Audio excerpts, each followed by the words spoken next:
What's going on, you guys? Uncle Jesse here. I am crazy excited about the new news that just dropped today on Deadpool 2. Both Ryan Reynolds and Josh Brolin posted some photos of Cable in his full makeup and gear in the upcoming Deadpool 2, and it looks unbelievably good. I'm super excited about how this is already looking. It looks like a perfect transition from the comic books to the big screen as best you could for this character. I don't know how else they could have done this any better. Everything from the guns to the hair to the metallic arm to obviously the pouches. So I wanted to talk with you guys over some of these details that are in this photo and just point out some of the things that I've noticed here in examining them as best I could. So first up, Cable, aka Nathan Summers, who's the future son of Scott Summers, also known as Cyclops in the X-Men series. It's a very complicated storyline there, but I don't even know if they'll even get to any of that in this movie or just call him out as being named Cable and not even mention Nathan Summers or anything like that,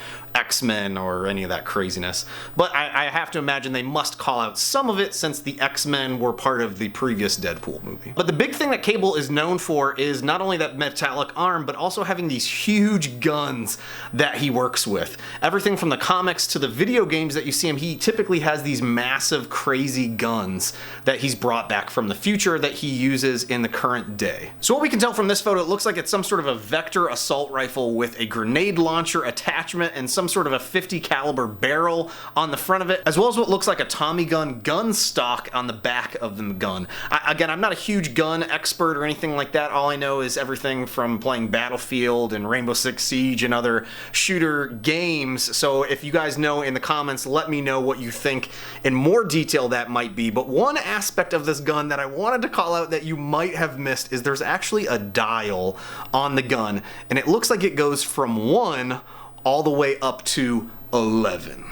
So apparently he's able to scale something up here on his gun. Maybe it's the firepower that he's able to shoot with on this thing, which just looks like it's going to be absolutely crazy. It also looks like he's carrying 2 pistols, 5 ammo clips, and 3 grenade rounds, as well as something that I'm not really able to tell what that is on his hip holster there, but it looks like it's got some sort of duct tape wrapped around it. Again, if you guys know down in the comments, let me know, because I'd love to understand what the heck that is in his side pocket.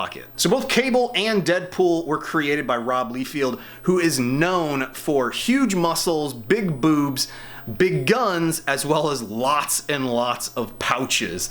And they probably did the best job they could with this realistic rendition of Cable, where there's, from what I can tell, including the holsters, about 13 different pouch accessory areas on this Cable version. Who knows what we'll actually get in the movie? He might have some other additional jacket, additional vest, maybe there's things lower on the legs. Also, one thing to point out that I thought was pretty funny that I saw someone else comment on is that there's no shot of his feet, which is also something very common with Rob Liefeld, who never liked to draw feet whatsoever. So maybe that's a little throwback to that there. Was also noticing the detail in his fingernails while he's holding that gun there. Look how gritty and dirty they are. It looks like he hasn't showered in weeks or months while he's been time traveling from the future back to present day to save and change the future from Apocalypse or whoever he's trying to change the future for. So if we look at the close-up of Josh Brolin doing the shh sound, we can actually see some really good detail on the face scarring as well as the little line mutant marks that he has on his face. It's not entirely clear if both of those are scarring. I would assume at least the lower portion is a scar, some sort of a battle wound. In the comics, he typically has those 3 star markings above his eye as well as below his eye. So it'll be interesting to see if they even talk about that in this upcoming movie. So looking at his other eye, you can see the biomechanical left eye that he typically is known for in the comics. Cable has this techno-organic virus running through his body, and he's actually a mutant. So he has the ability of both telepathy as well as telekinesis, and he uses both of those to control this virus from spreading further throughout his body. And typically in the comics, that's always shown on the left side of his body, and he's, in some cases it's spread to other limbs, but he's always pushed it back to other areas of his body. And I'm very interested in seeing in this movie if they're actually gonna show it expanding. Maybe he gets frustrated with Deadpool, or the more he uses his mutant ability, the more it actually grows on him. So maybe maybe he's not using it as much, his mutant abilities in the movie.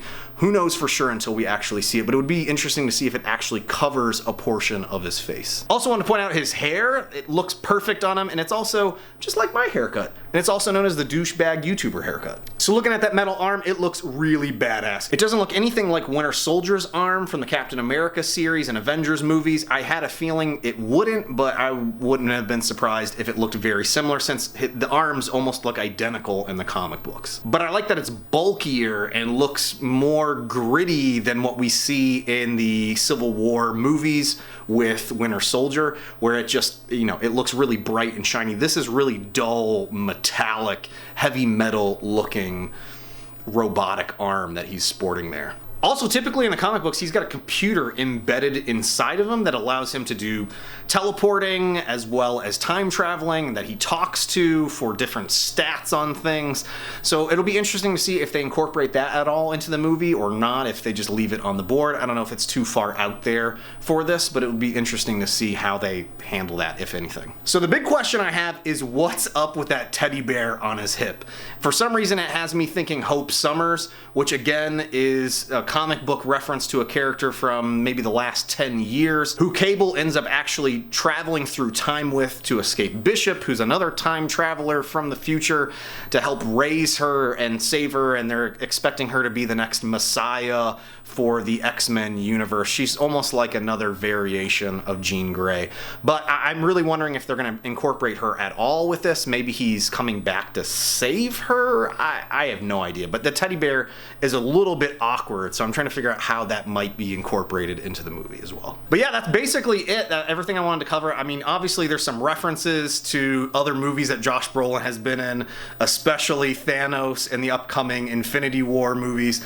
Are they going to call that out? Or is it going to reference him as the big purple guy, or maybe reference Goonies or No Country for Old Men? I have to imagine they will be pulling some of those gags, since Deadpool is known for breaking the fourth wall in not only the comics but also the movies. So I just want to say thanks again for watching, you guys. Hopefully you enjoyed. This isn't the normal style video that I shoot, but I was super excited about this. I love the Cable character and something that I might consider cosplaying as in the future, so make sure to stay tuned for some builds around that in the near future.